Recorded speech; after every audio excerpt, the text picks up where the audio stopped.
क्या आपने कभी सोचा है कि भगवद गीता का पहला श्लोक सिर्फ एक शुरुआत नहीं, बल्कि अपने आप में एक पूरी कहानी है? हाँ, उसी पहले श्लोक में एक ऐसा रहस्य छिपा है जो हमें किसी भी संघर्ष की असली वजह के बारे में बहुत गहरी बात सिखाता है। तो गीता शुरू कैसे होती है? एक सवाल से।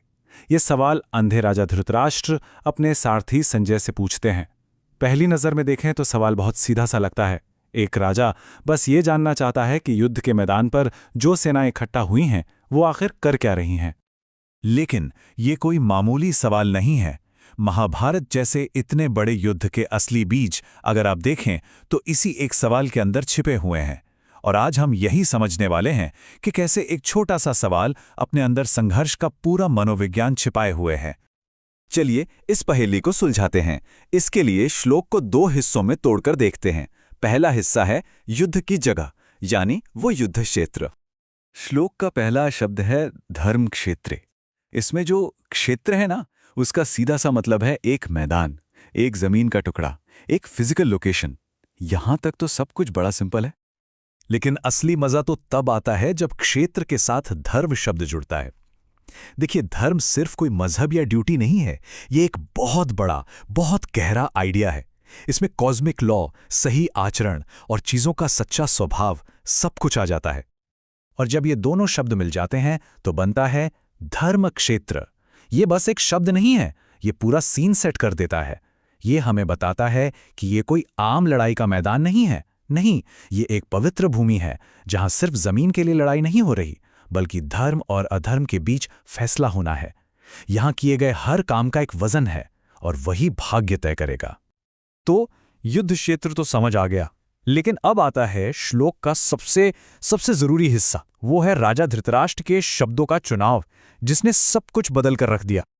तो राजा धृतराष्ट्र पूछते हैं कि युद्ध के लिए तैयार खड़ी जो दो सेनाएं हैं, उन्होंने क्या किया?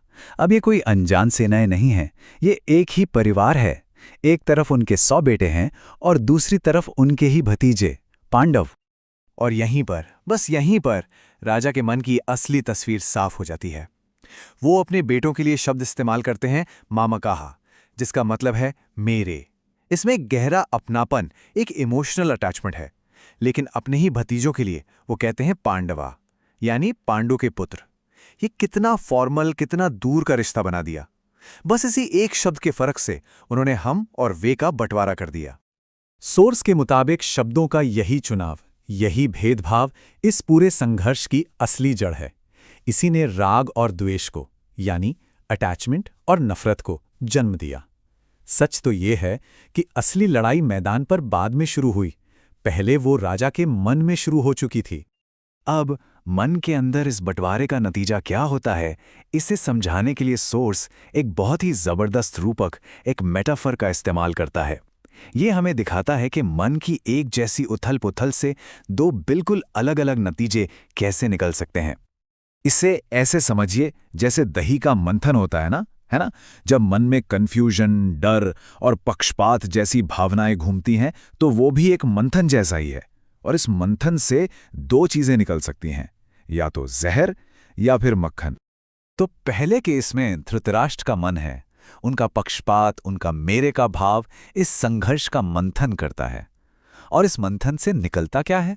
जहर, एक विनाशकारी युद्ध का जहर, जिसने पूरे के पूरे वंश को ही खत्म कर दिया। लेकिन यहां एक बहुत जरूरी बात है। मन का ये मंथन, ये अंदर का संघर्ष हमेशा विनाशकारी हो ऐसा जरूरी नहीं है। यही प्रोसेस एक बिल्कुल अलग और पॉजिटिव रिजल्ट भी दे सकता है। अब दूसरा केस देखते हैं। उसी युद्ध क्षेत्र में महान योद्धा अर्जुन भी गहरे कन्फ्यूजन और दुख से गुजर रहा है। उसके मन में भी एक भयंकर मंथन चल रहा है। लेकिन उसके मंथन से क्या निकलता है?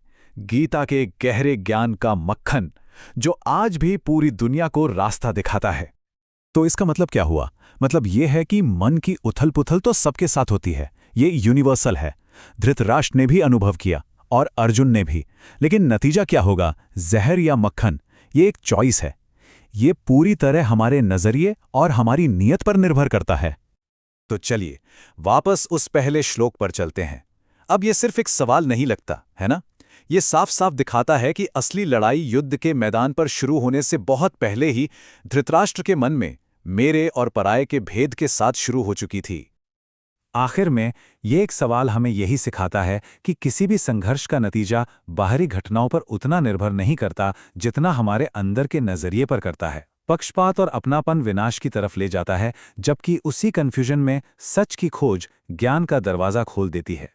और ये 3000 साल पुरानी सीख आज भी उतनी ही सच्ची है। अंदर का संघर्ष तो जीवन का हिस्सा है, वो तो होगा ही। असली सवाल ये है कि जब किसी का मन मंथन करेगा तो वो क्या बनाएगा, जहर या मक्खन।